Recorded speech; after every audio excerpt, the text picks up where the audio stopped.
Dan Caloocan bagong parating sa ating bayan. Kasama si Mayor Sonny Trillanes.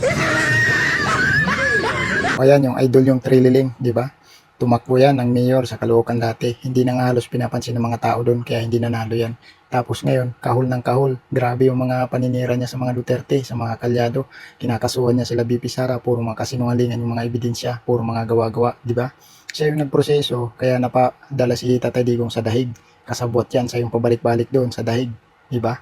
Tapos, mga binabanggit niya mga kakasuhan sa 2026 ngayon, sila Bongo, yun, sila Bato, ayun, BP Sara.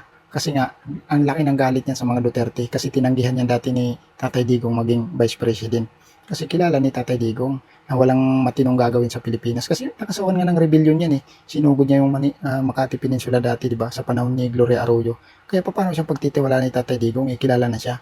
Wala siyang matinong gagawin. Kaya huwag kayong magpabulol dyan, huwag kayong magtiwala dyan. Puro mga gawa-gawa yung mga ebidensya niyan na sinasampa kay BP Sara, di ba? Ang gusto niyan, pag nakaupo sa vice presidente, gagawa niya yung paraan, tapos para sa'yo maging presidente. Yan yung plano niyan, kaya huwag kayong magpapabulol dyan sa Trililing na yan. Kupal yan.